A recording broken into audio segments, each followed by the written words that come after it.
The plugins which you need to install on Visual Studio Code. So I've already done that in order to save the time. Um,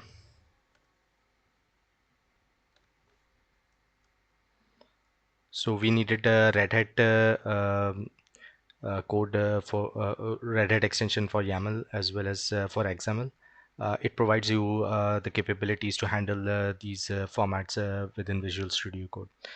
Another plugin that we will be using is the Postman app. So I'll not be doing the native installation of Postman, and will be using uh, the plugin which is provided as part of VS Code.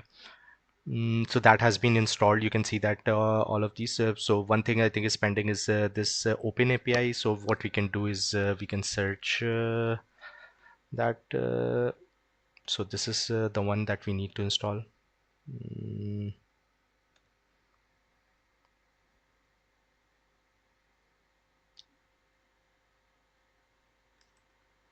so you can see that that has been installed as well. Mm, so the last one is so Git history. So it's not really needed, so we can omit that. So any plugin that you want, you can install. You should be able to install it onto the Visual Studio Code. Mm, so we were waiting for our image to be downloaded, so that has been downloaded, and I've also executed the commands um, which have been mentioned in the document. So you can see that I've uh, the image has been downloaded, and I've created a volume which is required for an IBM MQ. The reason is that the container image is supposed to be stateless, and all the data has to be kept it separate from the image.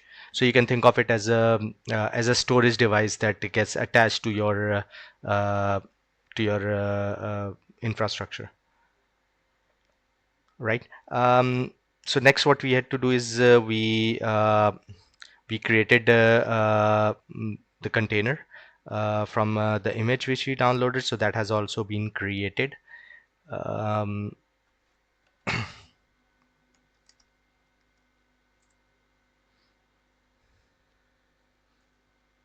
uh, so, so you can run it from the command as well as the GUI. So I wanted to give that introduction as well. So you can see that the image which we downloaded is showing it here. Also the volume which we created, and that's get attached to this container which we created from the command. So you should be able to run that container. uh,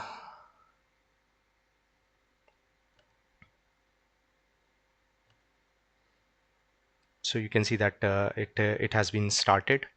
um, we can even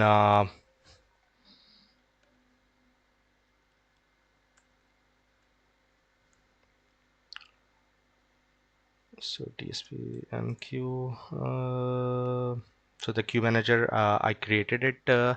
So these are some of the commands which I executed it. I just wanted to go through them. So this command shows you the version which is contained in the within this image. Then I created this queue manager, and so you don't have to be an expert in an IBM MQ. So this is not the objective of this training.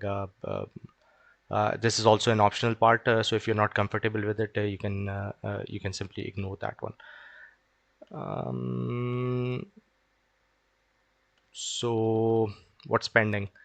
So we have installed the container management runtime. We've installed the Git. We have installed IBM MQ server. We have installed Visual Studio Code as well. The Postman I've installed it as a plugin. So last thing which is pending is Apache Kafka. Uh, so I've also provided you the links here. This I'll not be doing that. I've been leaving this as an exercise for you guys. Do play around with it and do the installation. Um, this will provide you a confidence in the country, and I recommend you to do it in a container to do the installation using containers to get a feel of this. Otherwise, you can do the native installation as well. So these are the steps which have been highlighted. So I've been putting in a lot of effort in this training, and I hope this will be beneficial for all of you. So just wanted to thank you all. Have a nice day.